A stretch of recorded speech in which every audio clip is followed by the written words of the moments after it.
Okay, well, I started, my background is actually, I trained as a work study engineer a long, long time ago. And I watched the resistance to the process from the people on the shop floor.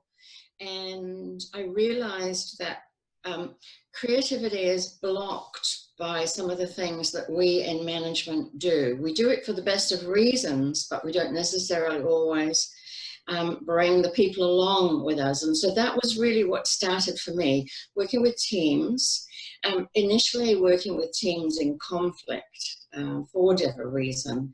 But then once you get past the blocks of the conflict and personality clashes, this energy is created, which of course leads to creativity. And suddenly all these ideas come forth and managers are saying, well, where has that been hiding for the past 10 years, you know? So it's kind of a combination of those things: teams, conflict, creativity, and basically energy, isn't it, at the end Yes, of the day? a lot of people seem to be very fearful of conflict in the workplace, and it's interesting that you bring that up, that with the conflict, there's that friction that results in creativity. Without that friction, there might, with just everyone agreeing with each other, there might not have been as much creativity, more kind of like people just doing what they enjoy doing or feel comfortable doing. Whereas with that conflict, with that friction, as you say, that energy is created, out of which emerges something which is new. Something amazing. So I thought I would start with, because you wanted to, you know, to talk about stories, because stories That's right, yes. do actually underestimate the power of stories. So I thought I'd share with you an organization, a team that I worked with, where stories actually made such a difference. But then I thought I would also share what I've discovered are some of the key blocks to creativity. So that I was called, it was very early in the days when I became a consultant, and I was called to work with a team where there'd been just bad blood for a long, long time, and no one quite knew what to do with this organization at all. So I was fairly new, and I really didn't know either what I was going to do. It's a bit scary. So I went into the room, and of course there's all these folded arms, and you know, you could feel the vibes. So because there's no point trying to teach people anything if that's the energy that they're in. So just by way of introduction, I said, look, why don't each of us go around the room and share a story about yourself, something in your life that the people you work with wouldn't know. And it was just incredible.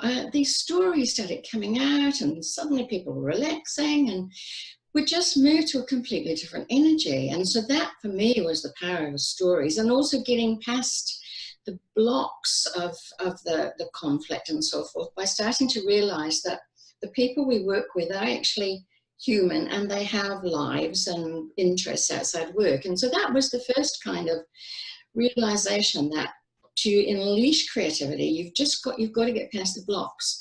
And so I thought I'd share what I believe are the three key blocks. Mm-hmm. The first block is there's actually no energy. We work in workplaces now where people are actually tired. You know, they get to work and they've maybe got families, and in Auckland we've got massive traffic jams. By the time you get to work, you're tired. And so here we go, we get into work and we're suddenly expecting perhaps, you know, great ideas or energy or whatever, and people are tired. And of course we've got this 24/7 thing, you know, where to a degree we expect people to be connected and available even at the weekend. So the first one is people are actually tired. And the other thing also, of course, is most businesses are down to the lowest headcount that they can possibly have for, you know, obvious reasons. So the second reason I believe that we don't unleash creativity is there's actually no motivation to do it. And this is where I was working with a particular team where the headcount was down literally to nothing. It was a government department, and the department head was down to 2 staff, 2. He used to have 20 at one stage, and now he's down to 2. One was a full-time trainer, and the other was his PA, and yet his boss kept loading the department head with, you know, more and more projects, and he was going out of his mind trying to work out how to do these. And so he said, can you help? So because of my work study background, I sat with his PA and I said, okay, just talk me through a day in your week and a week in your life. And this amazing story came out about the stationery cupboard. I mean, stationery cupboard. I just can't believe it. So I said, tell me about that. And she said, well, on Monday, the whole country sent me their stationery orders, and I collect them and they send them off to the printer. Everything gets printed off. It arrives back in my office on Thursday, and I spend all Thursday separating all these stationery orders out, parceling them up and shipping them out. And I said, why? Why would you do that? And she said, well, that's my job. I said, yeah, but why don't the people put their own stationery order in and get it delivered at source? And that's when this whole horror hit her face. And she said, if we did that, a third of my job goes. So there was no way she was going to put forward that idea when she knew that it was going to cost, you know, a big chunk of her job. So when we, you know, I said, look, you don't even need to worry about it. Your boss has got so many more interesting things for you to do than worry about stationery packages. And so we shifted her thinking, but that was the block. And so the final story, which isn't one of my stories, was one I heard at a conference. And honestly, it just made me crack up because it's so there on our factory floors and in the front offices. So this particular company was really successful. It was a manufacturing company, and they were so successful that they realized that they needed to put on a night shift. And of course, we all know that night shifts aren't as productive as day shifts for a variety of reasons. So they put a manager on the night shift for the first 6 months, because also I've done a lot of work with self-managing teams. And so they kept the manager there for 6 months. And then at the end of the 6 months, they put a supervisor in, and basically the manager went back to working during the day. They watched the results and things were fine. There was nothing too terrible.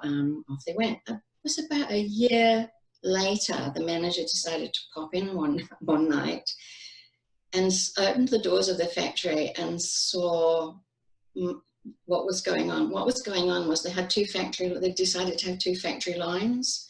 So the first creative idea that the supervisor had come up with once he was in charge was, he said, look guys, we don't need all you to do all this work. Half of you sleep the first half of the night and the other half will keep things going. And the second half of the night, you guys sleep. And so for the first few weeks, that's what they did. Half of them slept. So then one of the employees went to the supervisor and asked a question. He said, what's all that waste in the corner? What's all that stuff? What happens to it? And long story short, they came up with an idea to use the waste product, turn it into another product. They created a business, became shareholders, ran 2 businesses for over a year before anyone realized what they were doing. And of course, when the manager worked out what he was doing, I mean, you can imagine, all hell broke loose. So the next day they were all fired and they closed down the night shift. Now, wouldn't it have been amazing if they could have said to those guys, show us how you did that? Mm-hmm. And also, because they were all shareholders, wouldn't it have been amazing? And I still believe this to this day. If we take on staff after a certain period of time when we know that they're going to fit in, I believe we should make our employees shareholders. You will have more ideas than you can cope with in a business if your employees are shareholders, because they've got a vested interest. So creativity is there. There's no shortage of creativity. It's just for whatever reason we put in the blocks that prevent people coming forward and saying, I've got a really great idea. Yeah. So that's real life, you know, benefiting. And I totally agree. You know, quite often when I'm called in to work with a team, there's a disconnect between the manager and the team. And I usually sit with the team without the manager for the first session and say, look, you know, tell me what's going on for you. And of course, it's all the complaints about the manager or the owner or whatever. And it's like, okay, well, let's just work that one back. Just have a little look at what they did to get this business started. And it is explaining to employees that they did take the risk. It was their idea. But then also to be able to explain to the owner or the manager or whatever, everybody has a risk in this. Your employees are risking their mortgage. You know, they do have they have skin in the game just the same. And so in there, if we can say, okay, what's the middle ground for all of us? And how do we understand each other's point of view? Then we do all benefit. We all benefit. But, you know, if an entrepreneur says, well, you know, this is my business and I own it and I took the risk and I don't care what happens to you to a degree, then everybody loses. You know, if we've all got a bit of skin in the game, the ideas will just absolutely knock us sideways. What I call too much working on, too much doing the doing, and not enough doing the thinking time. And of course, for a lot of people, they see thinking time as non-productive. One of the big things I teach my teams is about their meeting processes. And I mean, that's a whole different session, I realize that. But one of the things I talk about in your meetings is, you know, how many of you come out of a meeting going, yay, that was such an awesome meeting. And of course, no one comes out of meetings going, yay, that was an awesome meeting. So I show my teams how to divide their meeting into chunks. So we have a chunk where we talk about last week, a chunk where we talk about the coming week, but then a chunk where we talk about whatever we need to talk about. And that might be telling a story of something that really fabulous that happened. But it gives us what I call breathing time and thinking time. We fill every minute of the day with doing. And don't, even managers, you know, we don't even think that, you know, because I talk about the self-managing team thing, one of the things I talk about with managers is, how about if I could free you up every Friday to not be here, to be somewhere where you don't have the stresses of the day? What difference would that make, do you think, to your results? And of course, initially they say, well, how would I know what they were doing all day? Well, if we teach people to do their job and trust them to do their job, that frees you up to be able to do something else. And as soon as managers and owners shift their thinking about not having to be here every inch of the day and realizing that time out is just as valuable, in fact, more valuable than time in, then they get creative too, because we're just busy being busy a lot of the time, which is like the stationery cupboard. No, classic. The first question is, what do you do? And then the next question is, why do you do it that way? And of course, the answer is always, well, we've always done it that way, you know? And so to be able to say, okay, is there a better way? We've got to get past those blocks. The blocks which say, oh no, I don't know, we're not going to do it any differently because that will cost jobs, or that will cost me my job. So it's what I call the WIFMs, the what's in it for me. And if we all have a WIFM in creative, and of course the WIFM for all of us is to keep the business solvent.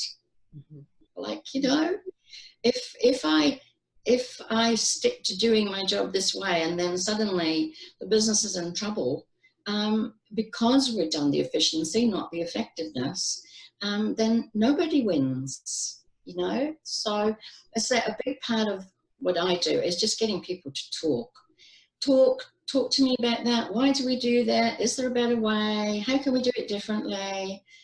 Because, you know, the other factor, which when I'm working with a team, and once again, it's on the day when I don't have the manager present, and that's no disrespect to managers, love them dearly, but their people aren't necessarily as honest when the manager's in the room. I mean, one of the exercises I take employees through is, where are they at in their career development? And I talk about the 5 stages of a career. I talk about the time that we're new and we're really excited, the time that we're past the early, you know, learning stage and we've got to a happy stage where we feel as if we're productive. But then we slip, because the other thing is, when we take somebody on to do a job, as managers, we forget that jobs get to be boring. And so people start to move through to the bored, I'm really bored, to I just show up every day and I just do, it's what I call quit and stay. I just show up every day, do what I have to do, and I don't think. And so, you know, I mean, there are statistics that prove that something like around 60% of our employees are not performing to their maximum brain power, you know, 60% of our staff are bored. So there's all these tangled webs going on. And it's not that managers are bad, they're busy. They're busy doing their busyness. So, you know, it's when we sit and untangle the web with a group of people to say, okay, is there a better way? And then watch the ideas come forth. But we've got to make it worth people's while. to come forward with their ideas. And, you know, one of the things I always say to an organization when I work with them, you are going to get ideas only if you make it okay for people to bring forward those ideas. So my belief is for 6 months, for at least 6 months, no job losses per any creative ideas that come up. Because why would people do it? Why would they give you ideas that are going to end up losing jobs?